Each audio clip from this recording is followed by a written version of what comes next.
Boa noite. Quantos aqui ainda estão com fome e sede por Jesus?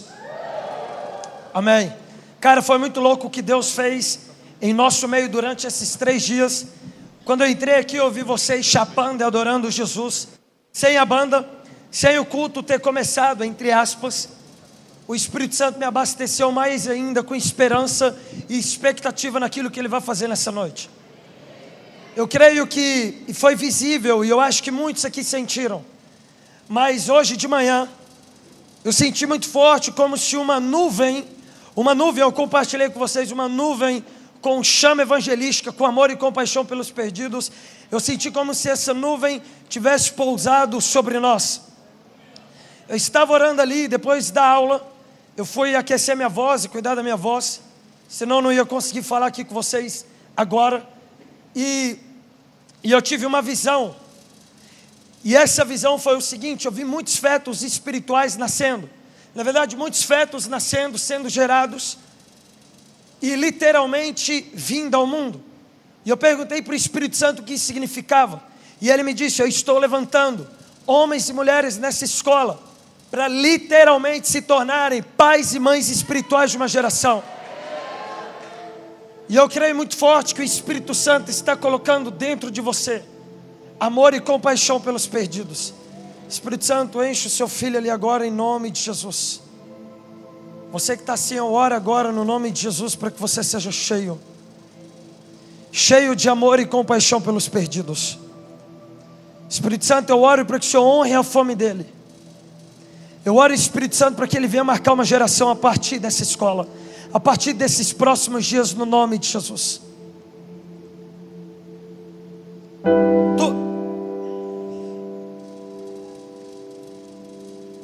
Hoje talvez vocês irão ouvir a mensagem mais simples que vocês ouviram em toda a vida de vocês. E o motivo é simples. Nós estamos em dias onde muitas revelações são citadas em cima do púlpito. É muita coisa nova, geração da informação rápida, muitos livros, internet, fácil acesso à informação e ao conhecimento. Isso tudo é muito bom, mas a gente não pode se esquecer daquilo que é simples e daquilo que é principal. Jesus, ele disse: ame a Deus acima de todas as coisas e o próximo como a si mesmo. Se o nosso amor por Deus, se a nossa fome, a nossa devoção a Deus não tem nos levado a um nível profundo de amor e compaixão pelo próximo, essa nossa devoção, ela é falsa. Então eu compartilho isso com vocês porque eu creio que o Espírito Santo vai fazer grandes coisas entre nós nessa noite. Coloque suas expectativas nele, não em mim. Eu sou falho, eu não tenho nada para te oferecer, mas se você colocar suas expectativas no Senhor, você será surpreendido por ele, não por mim. Amém? Pega a sua Bíblia e abra no livro de Provérbios, Provérbios capítulo 18.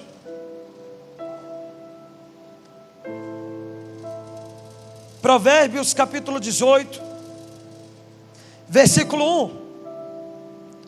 Provérbios 18, 1. Provérbios capítulo 18, versículo 1.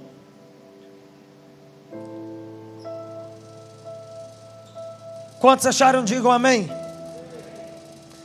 Provérbios 18, 1 diz assim: o solitário busca o seu próprio interesse. Aquele que vive só busca o seu próprio interesse. Ele foca as suas orações, as suas preces e intercessões em seus próprios interesses terrenos, materiais, e assim se opõe à verdadeira sabedoria, porque a verdadeira sabedoria se resume a você não buscar os seus próprios interesses principalmente, mas você buscar aquilo que toca os anseios do seu próximo. Agora vai lá para Isaías capítulo 58. Isaías capítulo 58, versículo 1.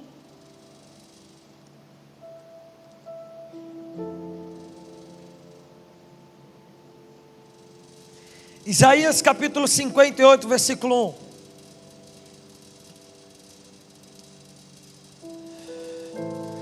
Isaías 58, 1 diz assim: grite a plenos pulmões, não se detenha, erga a voz como a trombeta e anuncia ao meu povo a sua transgressão e à casa de Jacó os seus pecados. Mesmo neste sábado, ainda me procuram dia a dia, têm prazer em saber os meus caminhos. Como povo que pratica justiça e não deixa o direito do seu Deus, perguntam-me por sentenças justas e têm prazer em se aproximar de Deus. Versículo 3, dizendo, abre aspas, por que jejuamos? Por que nós jejuamos, se tu nem notas? Por que nos humilhamos, se tu não levas isso em conta? Deus responde, acontece que, na boca de Isaías, acontece que, no dia em que jejuam, no dia em que adoram, no dia em que vocês me louvam, vocês cuidam, juntamente com o jejum, adoração, louvor, juntamente com as vossas devoções, vocês cuidam dos seus próprios interesses. E não somente isso, vocês oprimem os seus trabalhadores. Eis que vocês jejuam por horas e horas, são dias de devoção em jejum. Apenas para discutir, brigar e bater uns nos outros, jejuando assim como hoje, de nada adianta. Vocês jejuam, mas permanecem os mesmos. Os olhos não mudam para com o próximo. A devoção de vocês não faz com que vocês olhem de outra forma para os perdidos. O clamor de vocês não será ouvido lá no alto. Seria este o jejum que escolhi? Que num só dia a pessoa se humilhe, inclina a sua cabeça como um junco e estenda debaixo de si pano de saco e cinza, como fez Mardoqueu em Ester 4? É isso que vocês chamam de jejum e de aceitável do Senhor? Será que não é este o jejum que escolhi? Que vocês quebrem as correntes da injustiça, desfaçam as ataduras da servidão, deixem livres os oprimidos e acabem com todo tipo de servidão? Será que não é também que vocês repartam o seu pão com os famintos, recolham em casa os pobres e desabrigados, vistam os que se encontrarem nus e não voltem as costas ao seu semelhante? Até aqui. Eu creio firmemente que nós estamos vivendo nos últimos dias da terra. Quantos creem que nós estamos nos últimos dias da terra? E essa escola, ela tem total ligação com esse entendimento. No sermão escatológico de Jesus, em Mateus 24, do versículo 1 a 14, Jesus nos aponta sinais dos últimos dias. No versículo 13 ele diz que o amor de muitos iria se esfriar. Mas logo no versículo 14 ele diz, nos últimos dias o evangelho do reino de Deus será pregado a todos os povos, nações e tribos e etnias, e então virá o fim. É com base nessa passagem que a escola foi fundamentada e se fundamenta até hoje. E é por isso que tudo o que está acontecendo na escola está acontecendo. O motivo pelo qual tudo isso está acontecendo durante esses dias se resume a um fato. E qual é esse fato? Que nós estamos nos últimos dias da terra. Por muito tempo a igreja acreditou que os últimos dias seriam tenebrosos para a igreja. Mas a grande verdade é que os últimos dias serão gloriosos para nós. Não porque nós vamos conquistar aquilo que é material. Não, porque nós vamos como igreja nos preparar para o casamento como nunca a igreja se preparou antes. Jesus não volta enquanto a igreja, nós amadurecermos em conhecimento e principalmente em paixão por Jesus. Jesus não vai se casar com uma noiva que ainda não é apaixonada por Ele. E é por isso que durante esses dias Deus está derramando paixão em nós por Ele. E essa paixão tem resultado, ou pelo menos tem que resultar em uma coisa: amor e compaixão por aqueles que estão lá fora. E esse tempo, gente, que a gente está vivendo, esse tempo que nós estamos vivendo, é muito oportuno para todos aqueles que têm fome e sede para marcar uma geração. E talvez vocês perguntem, João, por que esse tempo é muito oportuno? Porque nós estamos vivendo no meio de um caos e de uma desgraça acontecendo no mundo, que não se resume apenas à pandemia, mas o número de suicídios crescendo e o número de outras desgraças também crescendo. E o que isso tem a ver com o momento oportuno? É simples. Conforme os gritos de socorro vão subindo lá fora, Deus vai procurando aqui dentro pessoas, homens e mulheres, para levantar para responder os gritos dessas pessoas que estão lá fora. Enquanto uma geração chora, Deus levanta aqui dentro uma outra geração com literalmente panos nas mãos para olharem para essas pessoas que estão sendo destruídas e literalmente a gente enxugar essas lágrimas. O tempo que nós estamos vivendo é um tempo muito semelhante ao tempo que Lutero nasceu. É um tempo muito semelhante, se não igual, ao tempo que Calvino foi levantado. É um tempo muito semelhante ao tempo que Knox foi levantado por Deus. E eu não sei o que você sente com isso. Mas saber que nós nascemos em um tempo semelhante a um tempo onde Deus levantou os maiores homens e mulheres de Deus, cara, isso deve nos empolgar. Não porque Deus vai nos fazer grande, mas porque nós poderemos, mano, alcançar muita gente lá fora que ainda não conheceu a Jesus. No século XVIII, Deus levanta George Whitefield, talvez um dos homens mais equilibrados nas escrituras. Ele lia a Bíblia, ele orava, ele jejuava, ele clamava pela volta de Jesus. Ele tem um livro sobre isso, mas não somente isso. Ele era um homem que levantava todos os dias 5h45 da manhã para se colocar de joelhos e orar por uma coisa: Deus me dê a alma se não morro. E quem foi esse homem? Esse homem foi um cara que, andando a cavalo, ganhou mais de 75 mil pessoas para Jesus. Ele foi um homem, o primeiro britânico a atravessar o oceano e pisar em solo americano e pregar o evangelho para os pretos que já viviam lá. Os primeiros negros americanos que se converteram com George Whitefield. Foi esse homem que fundou uma das melhores universidades do mundo, que é a Universidade de Stanford. E o que esse homem tinha de diferente de nós? Disponibilidade de coração. Eu queria dizer fome, mas se eu disser fome, eu dou a glória para ele. Se eu disser que o diferencial de George para nós foi a fome, eu digo e eu glorifico a vida de George. Mas como não existe honra e glória para o homem, eu digo, a única diferença dele para nós era o seu coração disponível. George, todos os dias ele dizia: Deus, se o Senhor for fazer algo aqui na Inglaterra, conte comigo. E por que George focava suas orações no próximo? Porque ele tinha contato com gente. Ele via o sofrimento dos londrinos durante a peste inglesa no século XVIII. De tanto ele ter contato com um grito de socorro de pessoas lá fora, ele não aguentou se conter. Ele se colocou diante do Senhor diariamente dizendo: Deus me dê a Inglaterra se não morro, Deus me dê a alma se não morro. Foi esse homem que com 62 anos de idade, 3 anos antes de morrer, com tuberculose, internado em Amsterdã, ele disse: se eu vou morrer daqui a alguns anos e eu permanecer aqui internado, não me garante mais anos de vida, eu prefiro morrer pregando. Ele pega o navio junto com os moravianos e ele cai na América novamente. Ele morre pregando o evangelho na Geórgia. São homens como esses que Deus quer levantar aqui hoje. E talvez você diz: João, mas eu não sou como George. Eu não sei praticamente nada como ele sabia. Eu não oro como ele, eu não tenho conhecimento como ele. Deus não precisa dos seus talentos para te levantar. Deus não precisa da sua ajuda para te levantar. A única coisa que Deus precisa é do seu coração disponível. Sabe por que você está aqui nessa escola? Você está aqui para aprender a evangelizar. Isso é o que está no seu coração. Isso é o que está no coração de Deus. Deus te trouxe aqui porque quer te levantar em meio a todo esse sofrimento lá fora, para te levantar como uma resposta para essas pessoas que estão gritando por socorro diante de tudo que está acontecendo. Anos antes da peste negra tomar a Europa, Deus já estava sacudindo a igreja. A igreja católica já estava percebendo algumas coisas erradas. Deus já tinha levantado no norte da Itália Savonarola. Deus já tinha levantado na Escócia Knox.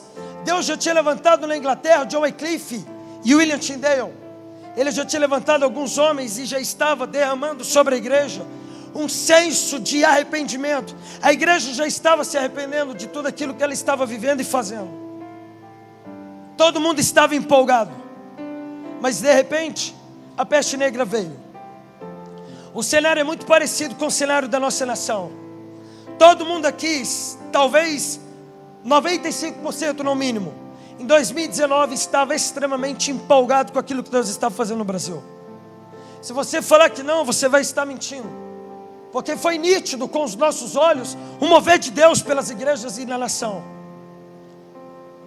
Desde 2002, Deus instituiu no Brasil casas de oração como nunca Ele tinha instituído antes. Em 2002 nós tínhamos 3 casas de oração no Brasil. Hoje nós temos 104 casas de oração em toda a nação. O que significa? Que de 2002 para cá Deus derramou um espírito de intercessão e um espírito de oração sobre a igreja. E por que Ele pegou a igreja e colocou a igreja para orar e interceder? Por aquilo que estava por vir. Todas as vezes que Deus vê algo grande por vir, quando eu digo algo grande por vir, quando Ele vê, eu estou dizendo que quando Ele vê que Ele mesmo vai realizar algo grande nos anos posteriores, a primeira coisa que Deus faz é pegar esse povo, pegar o seu povo e colocar para orar e interceder. Por que Ele coloca o povo para orar e interceder? Porque oração e intercessão é o modo de preparo de Deus para as coisas que estão por vir. Então Deus te vê na escola 2414 em 2021. E Ele vê as nações sendo tocadas por Ele através do Espírito Santo em você, anos posteriores. Qual a primeira coisa que Deus faz? Ele vem sobre você, te leva ao arrependimento e te leva a um nível mais profundo de oração e intercessão. Por que então Deus pegou a igreja brasileira e colocou a igreja brasileira para orar e interceder? Porque Ele iria realizar anos seguintes algo grandioso. 2015 nós não tínhamos nenhum movimento de rua no Brasil, com mais de 50 pessoas na praça. 2015 Deus encontra um jovem, usuário de drogas, 17 anos de idade, a ovelha negra da família, uma família conhecida como família Dias. Deus pega esse cara que odiava a igreja, não tinha nenhum conhecimento das escrituras, não conhecia nenhum versículo, a não ser João 3,16. Ele pega esse cara, ele encontra esse cara, ele encontra outros meninos também, meninas da mesma idade, em pontos diferentes de uma cidade no centro-oeste chamada Brasília. Mas antes disso ele procurou na igreja.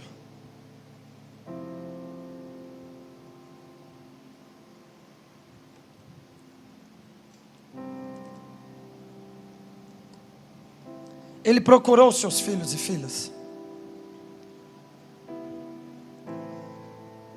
Não encontrou, encontrou mulas. Esse menino de 17 anos era uma mula. Ele era uma mula igual em Números 22:30. Porque ele não queria se converter, ele não queria Deus, ele abominava as coisas de Deus, ele ignorava tudo aquilo que tocava em Deus. Ele pega esse cara, pega lá em Taguatinga, pega em Vicente Pires, pega uma menina no Riacho Fundo 2, pega uma menina em Águas Claras, pega esses caras. E a primeira coisa que ele fez com esse menino foi colocar um amor e compaixão pelos perdidos. Esse menino achou estranho, porque ele não conhecia Deus. Esse menino achou estranho, porque ele não amava as pessoas. Meses depois ele entendeu em uma praça de Brasília que aquele dia que o Espírito Santo tinha o encontrado, ele tinha o encontrado vislumbrando aquilo que estava por vir. De 2015 para cá nós temos hoje, eu não sei o número exato, mas nós temos no mínimo 50 movimentos de ruas espalhados em praças do Brasil inteiro. E o que essa galera está dizendo nas praças? Deus, me dê almas. Eu quero que pessoas te conheçam através do Espírito Santo em mim. Eu quero que pessoas conheçam, eu quero que pessoas que ainda não se renderam aos seus pés se rendam através de mim. Pela primeira vez na história, um grupo cristão entrou em um festival de rave para pregar o Evangelho. Como nunca na história, nós tivemos conversão de almas em bares e boates. O Ian, o André e o Tony e o Samuel pagaram, mês retrasado, 4 prostitutas e levaram para comerem em uma hamburgueria de Águas Claras. E o que eles fizeram com essas prostitutas? Olharam nos seus olhos e disseram: vocês são amadas e puras, como uma flor no jardim de Jesus. Vocês são puras como crianças. Uma menina de 17 anos que se prostitui começou a chorar na frente do Samuel, na frente do Ian, na frente do André. Gente, quando isso aconteceu? E por que está acontecendo, João? Porque nós estamos nos últimos dias da terra. Os últimos dias mais se parecem com uma igreja gloriosa, apaixonada por Jesus, com amor e compaixão pelos perdidos, do que com o mundo destruído. Guerras sempre existiram, pestes sempre existiram. Igreja da volta de Jesus, nunca. Só no fim. A igreja do casamento, só no fim. Quer saber se Jesus está voltando ou não? Não olhe para aquilo que está acontecendo lá fora. Olhe para aquilo que está acontecendo aqui dentro. Porque o relógio de Deus é a igreja. Porque Ele se casará com a igreja e não com o mundo. Eis que D.A. Carson diz. Ele diz: quer saber se a volta está próxima? Veja o que está acontecendo dentro da igreja e não aquilo que está acontecendo lá fora. Se a igreja está amadurecendo, Jesus está voltando. E é por isso que eu creio que o fim está próximo. Porque as águas estão subindo aqui dentro. Então todo mundo estava empolgado. Quem o Senhor levantou aqui para as nações da terra? No nome de Jesus. Aí talvez você está aqui e você diz: sou viciado em pornô ainda, João. Muito interessante tudo que você diz. Quando eu olho para você eu me sinto um lixo. Me procura ainda nessa escola que eu te passo a lista dos pecados que eu ainda luto. Pecados que ninguém vê porque são do coração. Você acha que a gente que está ali em cima é mais crente que você, irmão? Não. Se eu disser que sim, já sou o pior. Porque eu sou orgulhoso por isso. É por isso que quando Deus vai levantar um cara para profetizar a vinda dele, Ele não levantou Moisés, não levantou Davi, Ele não levanta Elias, Ele não levanta Jeremias, Ele não levanta nenhum desses caras.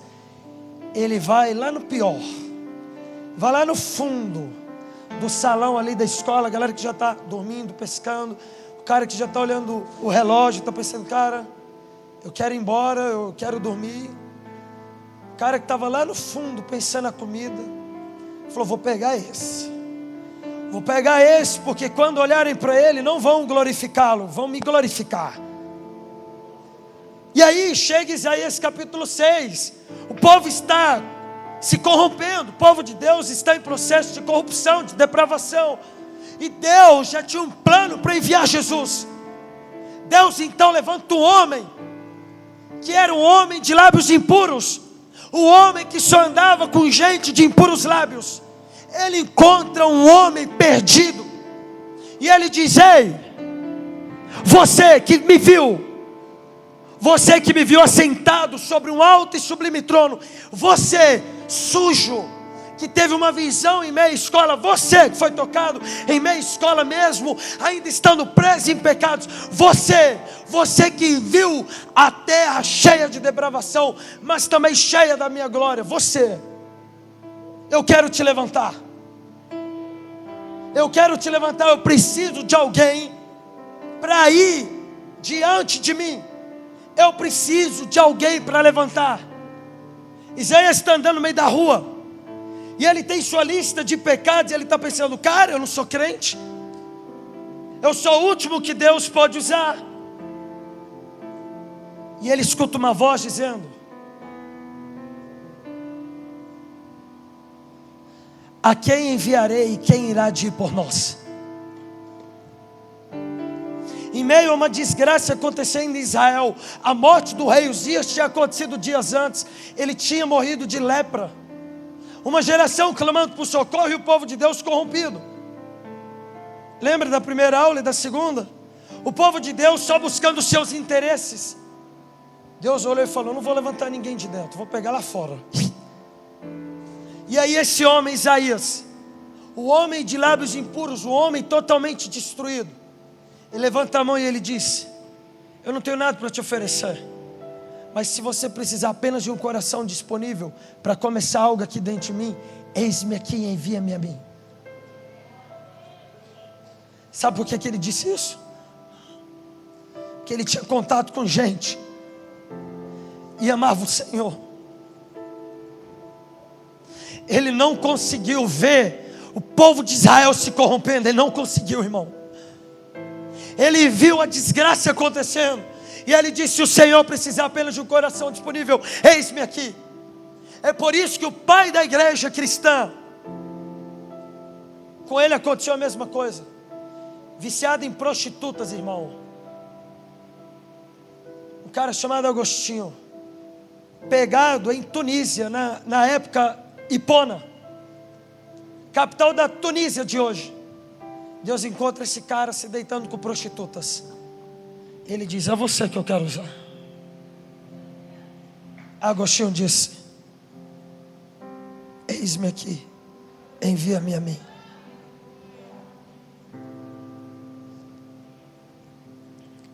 A gente complica muito o cristianismo, irmãos. Viajei 5 anos pregando nas igrejas e percebi isso. Grandes cultos, grandes eventos, grandes pregações, falando de tudo menos do principal. Isaías 58, Isaías diz: vocês ficam dias sem comer, pulam, cantam, caem no chão e rodam, andam pelas esquinas dizendo que tem fome de mim, mas não param por nenhum pobre. Passar por um morador de rua é a mesma coisa de passar por uma barata. Que jejum é esse? Que devoção é essa, irmãos? E é isso que ele está dizendo: que devoção é essa? Que jejum é esse? Lê Bíblia, mas não cresce em amor pelos perdidos. E aí Isaías começa a dizer: está errado, está errado.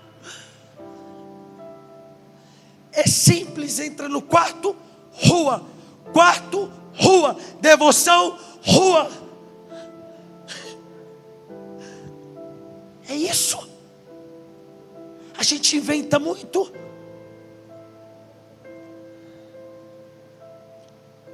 E aí Deus disse: querem jejuar? Voltem a comer. Para com essas lambanças. O jejum que eu quero é que vocês cuidem dos órfãos, viúvas, pobres e necessitados.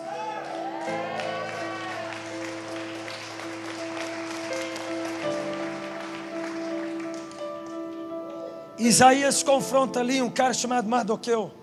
Eu li o contexto histórico de Isaías 58. 3 anos antes, Mardoqueu se levantou e começou a se vestir de pano de saco de cinza. Se você estudar a história de Mardoqueu, você vai ver que ele era um homem corrupto. O tio de Esther acertou ali, mas se você estudar a história pelas óticas de Joséfo, corrupto. E foi um homem que se vestiu de pano de saco de cinza e jejuou. Quando Isaías cita no capítulo 58 do livro dele, ele lembra de Mardoqueu. E ele diz: que lambança é essa? Sabe o que vai acontecer a partir dessa escola? O Espírito Santo vai derramar no seu coração tanto amor e compaixão pelos perdidos, que você não vai conseguir mais, meu irmão, ficar parado enquanto uma geração morre sem conhecer Jesus.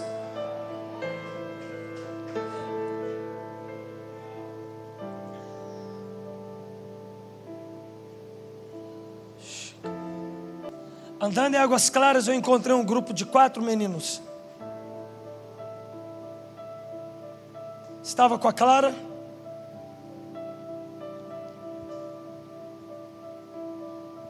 Eu vi 4 meninos na Praça do Sol na Terra.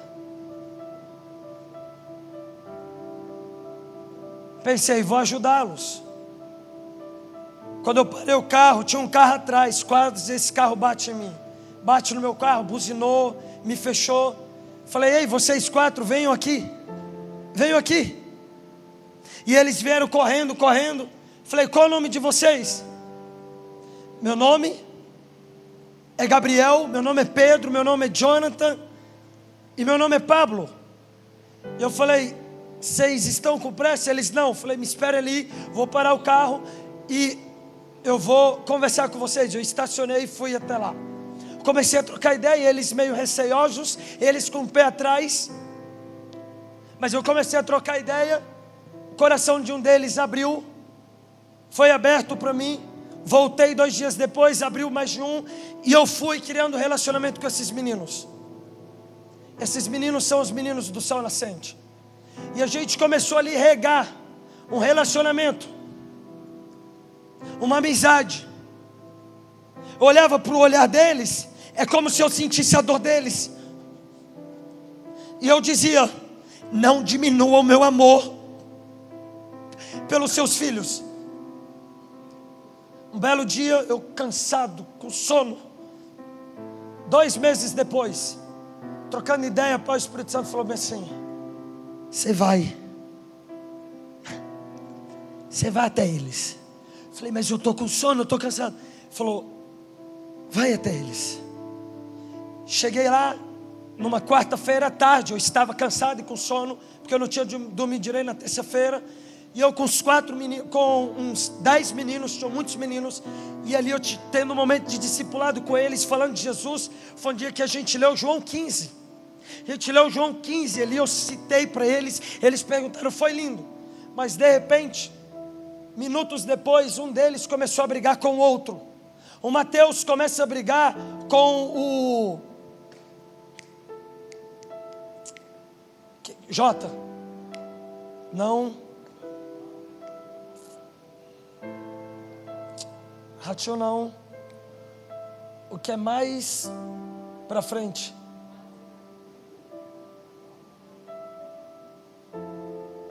Esqueci o nome dele. Não era o Douglas, mas eu vou colocar como Douglas. São muitos meninos, são mais de 30 meninos hoje. E o Mateus está brigando com o Douglas, eles estão brigando entre si. E eu não estou vendo. Eu estou com um grupo e eles estão afastados, brigando entre eles. E então um deles aponta, e esse que apontou foi o Douglas. Ele aponta, o Douglas realmente, o Douglas real. O Douglas é o nome que eu coloquei nesse cara que brigou com o Mateus. Ele aponta então, e ele diz, olha ali tio, eles estão brigando. Quando eu viro para trás, eu vejo eles com pedra, um brigando com o outro. Eu saio correndo, mano. Mano, eu nunca tinha sentido isso. Eu saio correndo, eu pego as minhas 2 mãos, empurro os 2. Eu seguro o Mateus, que ele era menor, pela camisa, para ele não cair o outro. Eu empurro um pouco mais forte. E ali eu estou naquele ponto de tensão. Gente está olhando os prédios, em frente à praça. Alguns trabalhadores do Subway saem, eles estão vendo. Eu olhei para eles, eu falei, parem de brigar, foi tudo muito rápido. De repente, quando menos esperei, o Mateus sai, voado pela rua ali do Subway, subindo, indo para a estação. E ele está correndo. O Douglas vai até o nosso grupo, e a galera começa a dizer, viu, ninguém aguenta o Mateus. Na verdade, foi esse momento que ele saiu correndo. Viu, ninguém aguenta o Mateus. O Mateus é uma peste. O Mateus só faz merda. O Mateus, aí começou a xingar o Mateus. E aí eles olharam para o Mateus. O Mateus ainda não tinha corrido. Eles olharam para o Mateus. Um deles apontou o dedo e falou bem assim, viu, ninguém te aguenta. O Mateus então ele sai correndo. Nesse exato momento ele sai correndo. E ali eu tinha 2 opções. Eu ficava com os meninos, ou eu corria em direção ao Mateus. E o Espírito Santo disse, sai correndo atrás dele. Da mesma forma que eu corri atrás de você quando você olhou para mim novamente. Parábola do filho pródigo. E então eu saio correndo atrás do Mateus. Quando eu chego lá em cima, em frente a um bar, eu grito, Mateus, para, eu estou próximo a ele. Ele vira, e ele está muito agitado, ele está furioso, e ele ainda está com uma pedra na mão. E ele dá um passo assim para trás, ele olha para mim, ele fala, e ele me xinga: o que foi, seu desgraçado? Eu olhei para ele, e ele está paralisado. Depois que ele soltou essa palavra, eu percebi que ele entrou em choque. Eu estou olhando para ele, ele está olhando para mim, e eu dei um passo. Falei: calma, Mateus, é o tio, lembra? Parei por você há 2 meses atrás no sinal.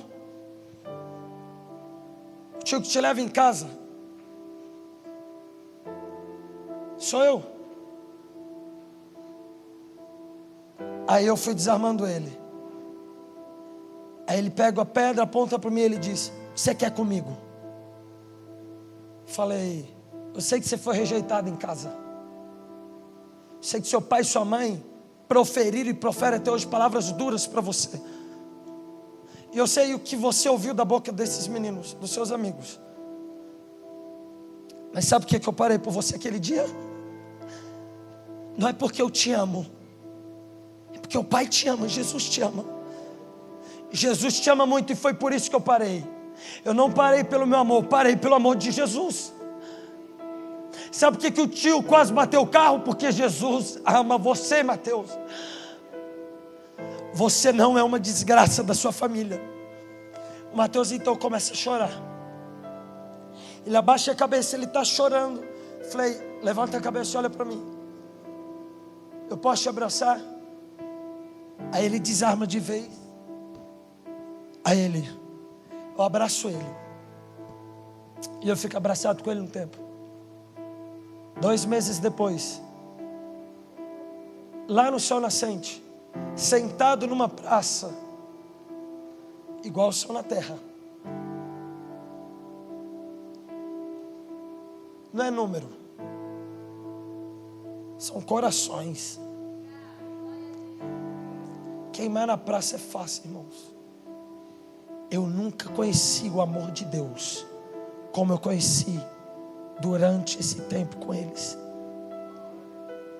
Porque eu peguei a dor e coloquei aqui, ó. Sabe quem são os maiores teólogos? Eles não estão nos seminários. São vazios demais. São.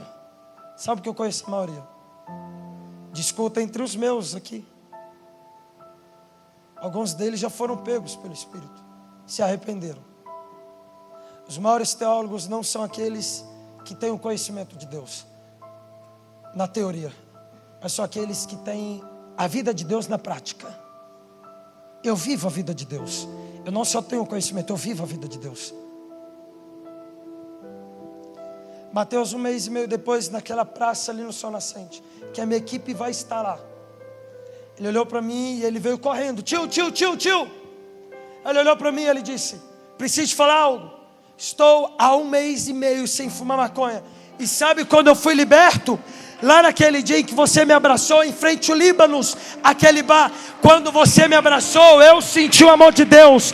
E eu identifiquei que eu não precisava mais do baseado. Aplauda Jesus por isso.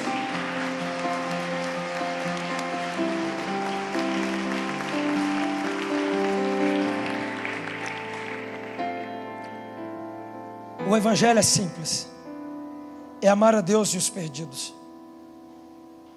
O que vai acontecer aqui agora? O Espírito Santo vai cravar bem no seu estômago espiritual, bem no seu ventre espiritual, aquilo que Ele cravou na minha vida. Eu peço todos os dias para Ele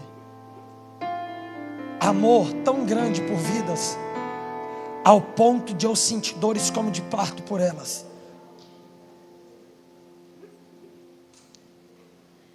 Você trouxe essas bandeiras. Eu perguntei para Deus: Deus, nunca pessoas trouxeram bandeiras, que parada é essa?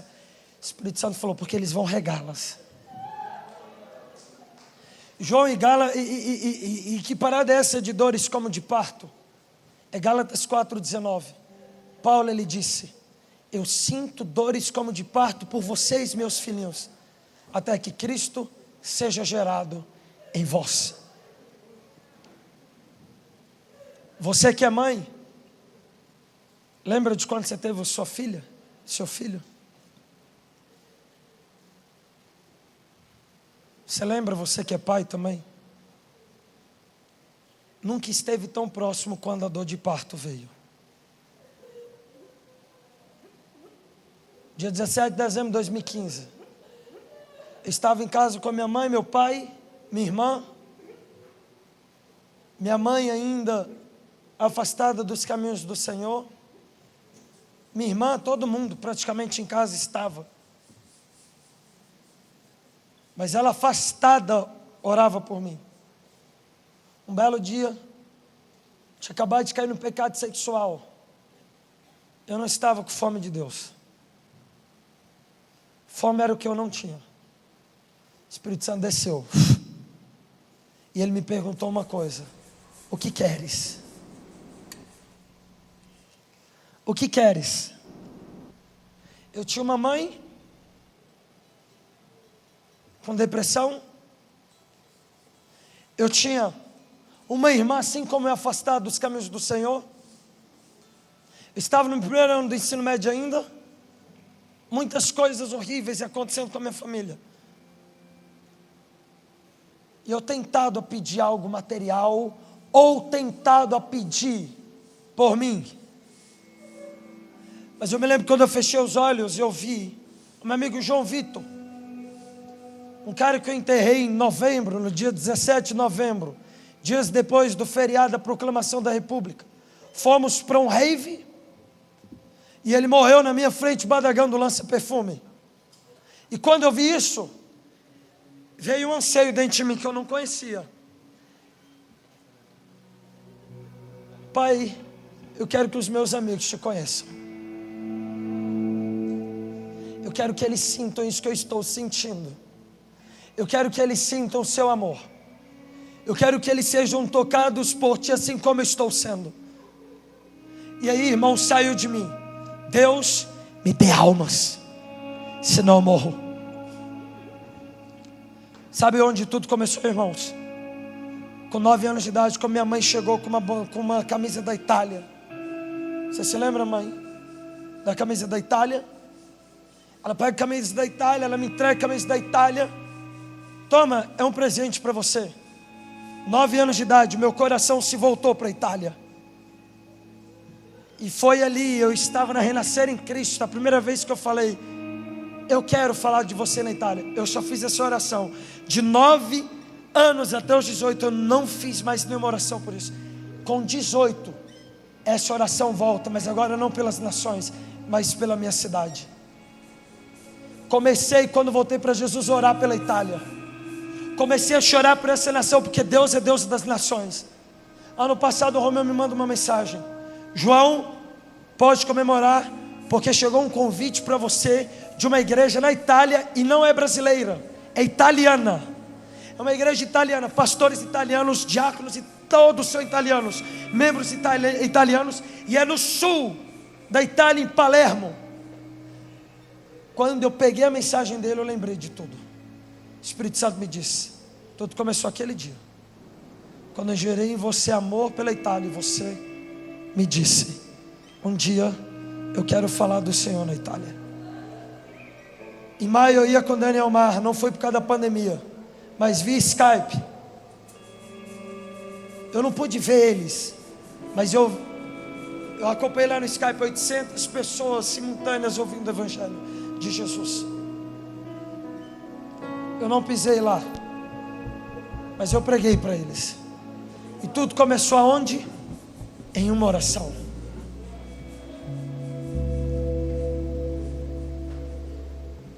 Não ignore o que o Espírito Santo está fazendo aí no seu coração. Se renda. Não lute com Deus. Se renda, porque Ele quer te levantar. O que vai acontecer aqui agora? Deus vai te levantar, irmão. Você vai voltar para a sua cidade. Você vai começar em casa. Pai, eu te amo. Mãe, eu te amo. E se depender de mim, não vou para a eternidade sem você. Depende do Senhor, mas eu farei minha parte. Eu orarei por ti. O Espírito Santo hoje aqui, Ele vai entregar causas para vocês. Eu vejo Deus entregando moradores de ruas para uns. Eu vejo Deus entregando prostitutas para outros. Eu vejo Deus entregando nações para outros. Eu vejo Deus entregando escolas. Eu vejo Deus entregando faculdades.